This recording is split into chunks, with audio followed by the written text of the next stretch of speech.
So why did Peter Jackson, Andy Serkis, and Philippa Boyens decide to do a Gollum movie? Let's find out.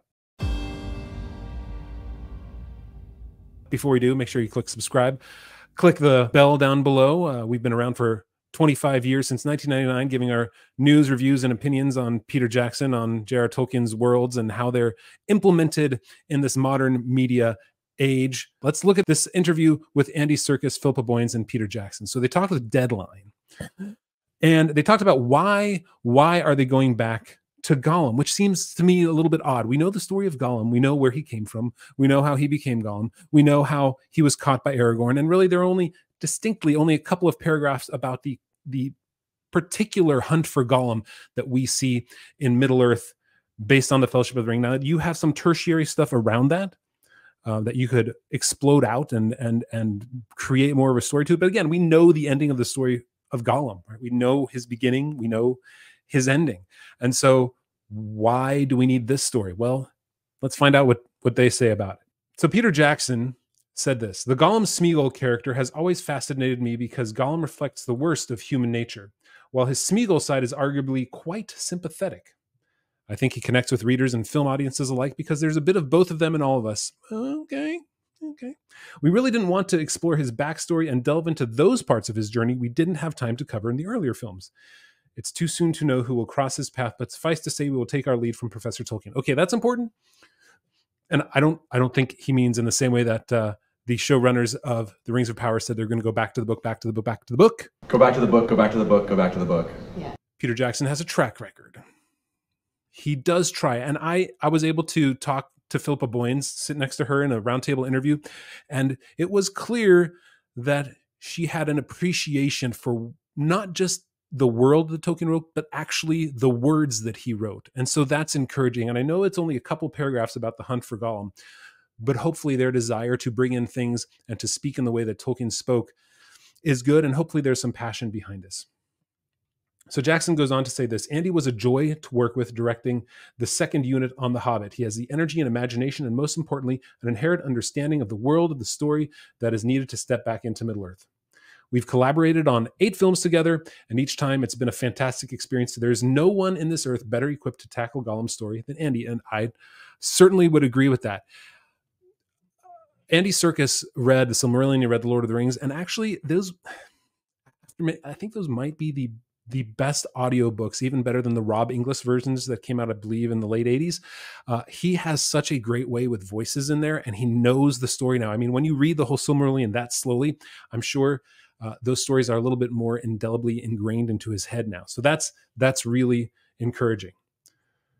Philippa Boyens then goes on. Philippa Boyens, screenwriter, along with Fran Walsh and Peter Jackson of the original Lord of the Rings and also The Hobbit.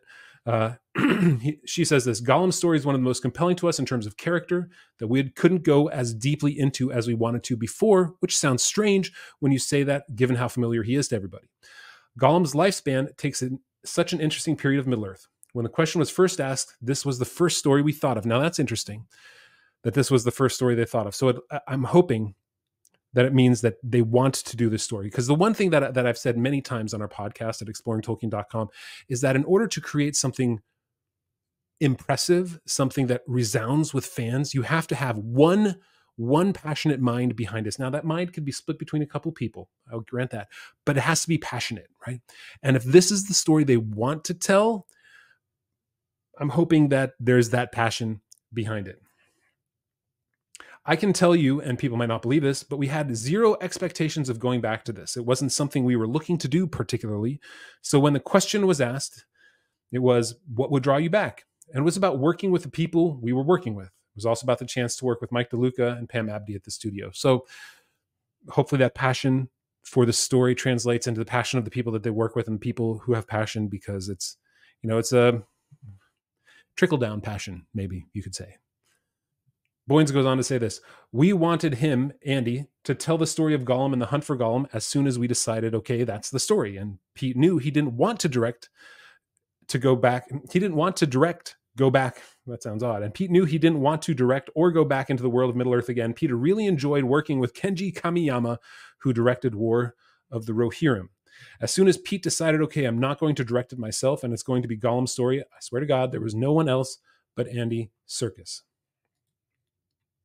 There's nobody else you can think of who knows what goes into that character, and we know what he brings to it and brings to the whole world of Middle-earth. Andy is going to have a really interesting take.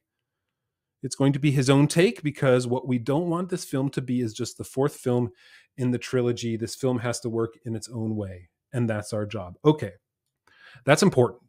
That's very important. If she understands, right, we can't make this a side quest. There have to be some stakes. I just have a really hard time figuring out what those stakes are. What are we going to buy into, right? We saw the Gollum game last year, the worst game in a decade, maybe. I live streamed it twice and absolutely could not stand doing anything with that game. Like, I couldn't do it again. People ask me, can you live stream? I'm not going to do the live stream again. It was the most gut-wrenchingly hard experience of video game playing that I've done in a long time. And I play games. I know what a good game is. I know what a bad game is. But they're going back to that story about Gollum. And Gollum's not a hero, right? We won't go to him and be like, oh man, go survive, like do the right thing. Like, what we do is we want Aragorn. And what Aragorn does with Gollum is he binds him, gags him, and starves him in order to get what he needs out of him. And it's, who wants to see the Gollum getting slapped around by Aragorn for 2 hours? So I'm not sure exactly where they're going, but it's their job. She understands it's their job to make that argument to us. Rings of Power tried to make that argument, and I'm still waiting for a coherent one. There is no argument for the changes that they've made, because the story was put in front of them on a silver platter, and they went in and they changed the timeline, they changed the characters, they changed the locations, they changed the motivations, right? They changed everything, and there's no reasoning that they can give us to work, right? It doesn't work in its own way, like she said. So she said, that's what we're going to have to be able to do. I know there's plenty of people out there who'll be like, oh no, why are they doing this? That's me. Why are you doing Gollum? Gollum seems weird. Let's do the Angmar Wars. Let's do something that has some real Middle-earth stakes in it. Why are they going back in? Well, that's our job, to prove why we think it's a good idea. Okay, good. Prove it. I want to see it. They're not very far along. That much is clear. So when we look at this here, this is what Andy Serkis now is saying about the films.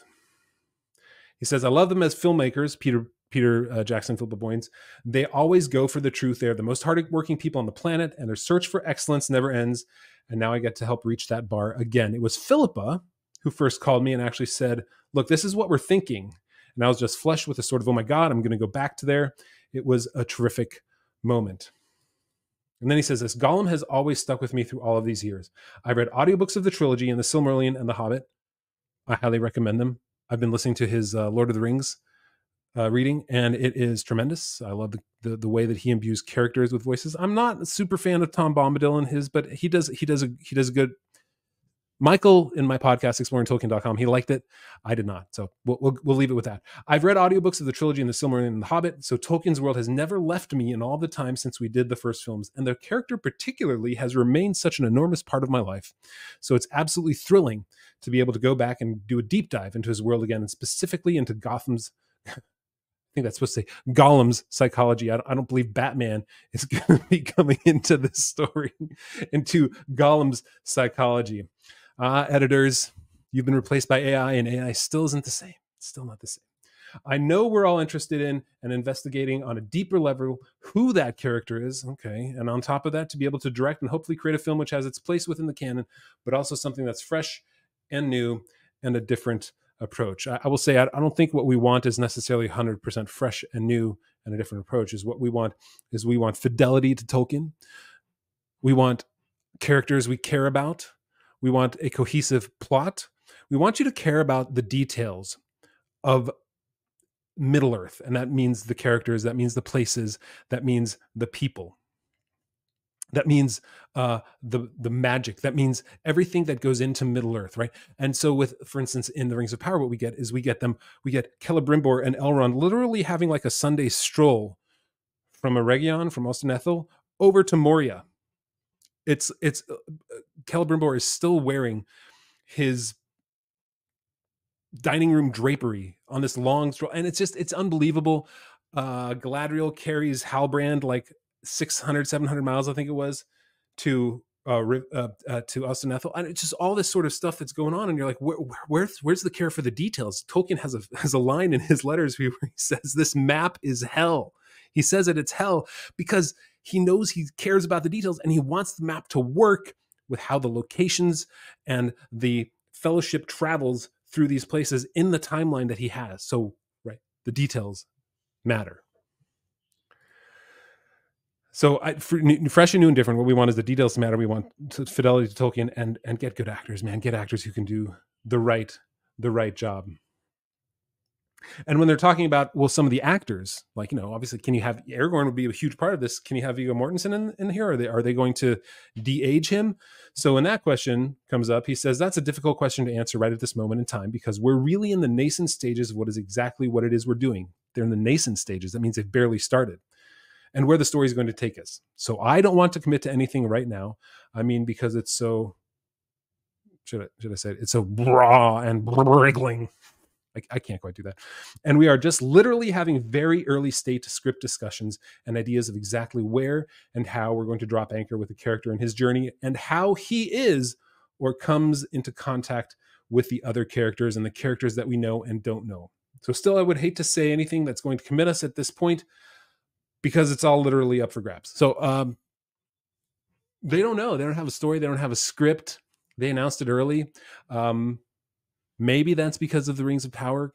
Maybe that's because that was coming out and they thought, might as well strike while the other iron is hot and people are looking for the Lord of the Rings stuff. And let's, not that people are looking for the Rings of Power to actually enjoy it, but they're looking at it for it because, it's sort of like watching a car wreck down the main street right here. But they're still working on it. They don't have a script. I think the title is probably preemptive in the sense like this is the time frame we're looking at. And then this is what Boyan says now. There's room enough for lots of people to exist within that space, said Boyens, who didn't watch the series. Now they're talking about the Rings of Power. She didn't watch it, right? We never wanted to be gatekeepers of Middle-earth. Sometimes other people put you in that position, but we don't feel that. Honestly, I haven't seen any of the Rings of Power. I didn't want to go watch because I generally didn't want to be influenced. Well, maybe that's good because the bar would have been set far too low for her. I think not watching the Rings of Power was a good idea because you want to keep your brain cells as long as you can, and when you're forced to watch something like that, so am I a little too hyperbolic there? She didn't watch it. Good idea. I think it's a fantastic era, meaning the Second Age, as a choice. The making of the Rings of Power is a brilliant piece of storytelling. It's a great era full of fascinating characters. It is a brilliant piece of storytelling in the Akallabeth, in the Silmarillion. So let's remember that their role is to convince us this choice of the film was a good idea, that this has a place alongside the Fellowship of the Ring, the Two Towers, and the Return of the King. Now, I know a lot of you think that I'm the kind of guy who dislikes everything that isn't verbatim Tolkien, and that's not true. I have learned to appreciate Peter Jackson's films for the quality that they are. And maybe that's because after The Hobbit, you realize how much better The Lord of the Rings was. And maybe after The Rings of Power, you realize how much better The Hobbit was and The Lord of the Rings was. So I know there's a place for this. And I don't think that it means that nobody can tell a story within Middle-earth that isn't precisely what Tolkien wrote. There's a lot of room there. Like if you did the Angmar Wars, which is the story of how the kingdom of Arnor up north was divided, and then the Witch King came in, and how the Barrow-wights came, and all that sort of stuff. It's a great story, but you'd have to flesh it out a ton, right? But you have these major characters that Tolkien tells you about, and then you can create a story around it in the same way that we spend 6 weeks on Tolkien's Unfinished Tale of Eldarion and Arendis. It's 45 pages, 50 pages, I want to say, but it's enough. I put together what a 6-season arc would look like for that show. Maybe it was 5. But I put it together, 10 episodes, 6 seasons. You get an entirely full story without contradicting Tolkien. You can do that without injecting messages and things that are anti-Tolkien, right? You can do this. You can create something that is within his world that doesn't detract from his world. And what you have to do is you have to do it excellently. And the way that I put it is that Tolkien was excellent. Everything he wrote, right, is the greatest novel of the 20th century, bar none, with the amount of sales, with the amount of impact that it has in modern culture. Tolkien set forth excellence in Middle-earth. And if it is anything less than excellent, we cast it aside. You can see that with the Rings of Power. You can see that with the games that have come out, right? We don't just swallow the slop that you feed us because it's been stamped with the Lord of the Rings or J.R. Tolkien's name. It has to reflect his excellence. And if it's not, then we'll just spit it out. So, Philippa, Peter and Andy, prove to us that you can make this film. I am open. I'm hoping for the best. I want to enjoy a great film in the world of Middle Earth that Tolkien created, that you have shepherded, and I'm hoping for the best. What do you guys think? Put your comments down below. I'm still cautiously optimistic about this. I mean, it's not the story that I want, but I mean, how often do you know that the story that you want, I think it was Steve Jobs who once said that if you ask people at the turn of the 20th century what they wanted, it wasn't a car, it was a faster horse. So right, we don't know what we want until we see it, and so if you can give us a story that we didn't know we wanted but that we love, I think that kind of an effect would be even greater than the expectation of a story that we already are bought into. So Philip, Peter, and Andy, prove it. We want to see it. All right, subscribe, everybody. We'll get you the latest news whenever it comes out. I know War of the Rohirrim is coming, Rings of Power is coming in August, and this will be coming in, I think, 2026, but there's going to be a lot of news around it. Oh, and they said 2 films. I don't know what that means, but at least one is going to be Gollum. Maybe a second's also going to be Gollum. Maybe it'll be Rangers of the North. If we get some of that, that'd be awesome. But we'll see that. Subscribe, and we'll see you next time. Take care, everybody.